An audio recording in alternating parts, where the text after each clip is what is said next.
ഉപ്പിലായിരുന്നു ആലേക്കേ കൂടെ വയ്യത്. പിന്നെ നോക്കിയ പറയണമെന്ന് വെച്ചാൽ ഇവൻ കുറ്റം പറഞ്ഞ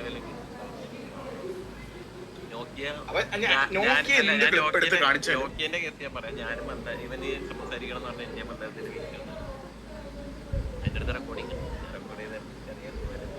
എതിരെ വരുന്ന എനിക്കറിയാം. നമ്മുടെ അടുത്ത് പറഞ്ഞതെന്ന് വെച്ച് കഴിഞ്ഞാൽ അവൻ നമ്മളെ പറ്റിയൊന്ന് കുറ്റം പറയണ പിയോയി നമുക്ക് കിട്ടി. പിയോൻ പറഞ്ഞതെന്ന് വെച്ചാൽ ഇവനെ ഫീഡ് ചെയ്തത് അങ്ങനെയാണ്. ഇവൻ ആ ഫീഡില് അവൻ അതിലൊരു ഏരയും മാറിയതാന്നൊക്കെ രീതിയിൽ. അത് ഏറ്റവും വലിയ കോഡ് എന്നറിയോ, അവൻ അത് സ്നൈപ്പിന്റെ അടുത്ത് കാണിച്ചു കൊടുത്തത് ടിവിയിൽ കയറാൻ വേണ്ടിട്ടാണ്.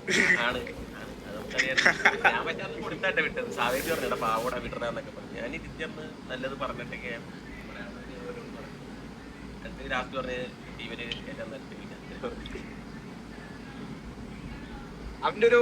ഞാനും അവന്റെ അടുത്ത് നോക്കിയുടെ അടുത്ത് ഓപ്പൺ ആയിട്ട് അവൻ ബെല്ലാരി കളിച്ച സമയത്ത് ഞാൻ ഇവിടെ നിന്ന് ടി വിയിൽ നിന്ന് ഇറങ്ങിയതാണല്ലോ.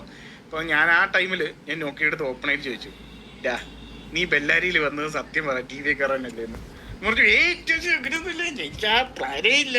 ഞാൻ ബെല്ലാരി തന്നെ കളിക്കാനാണ്. ഇവിടെ ഉള്ളവരെല്ലാവരുമായിട്ട് ഞാൻ ഭയങ്കര സെറ്റായി. എനിക്ക് ടി വി കയറണമെന്ന് ആഗ്രഹമൊന്നുമില്ല. പണ്ടുണ്ടായിരുന്നു, അങ്ങനെയൊന്നുമില്ല. ഇല്ല, ഇവൻ ബോംബ് പൊട്ടിയിട്ടും അത് കഴിഞ്ഞു നാളൊക്കെ ശേഷമാണ് ബോംബ് നീ പൊട്ടിക്കടാ. ഡോക്കിയുടെ ബോംബ് സൈക്കിളിന് ശേഷം ഡോക്കിയ.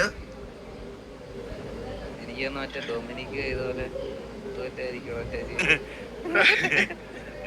അല്ലടാ, വൺസ് ഈ ബോംബ് പൊട്ടിക്കഴിഞ്ഞു കഴിഞ്ഞാല് വൺസ് ഈ ബോംബ് പൊട്ടുമ്പോ ഓരോരുത്തർക്ക് അഫക്റ്റ് ആവും. പിന്നെ ആ ബോംബിന് സത്യം പറഞ്ഞു കഴിഞ്ഞാൽ ഇതിൽ നോക്കിയുടെ റോള് ചെറിയ റോളാണ്. ആ റോള് നമ്മൾ ഒരു 5 മിനിറ്റിന്റെ അകത്ത് നമ്മൾ നോക്കിയനെ തട്ടിക്കളയും. അത് വേറെ കേസ്. പിന്നെ ബാക്കിയുള്ളവരുടെ ഒരു കഥയുണ്ടാവും. അത് ചിലപ്പോൾ ഒരു 1-2 മണിക്കൂർ ഞാൻ ഇങ്ങനെ ഇരുന്ന് പറയേണ്ടി വരും.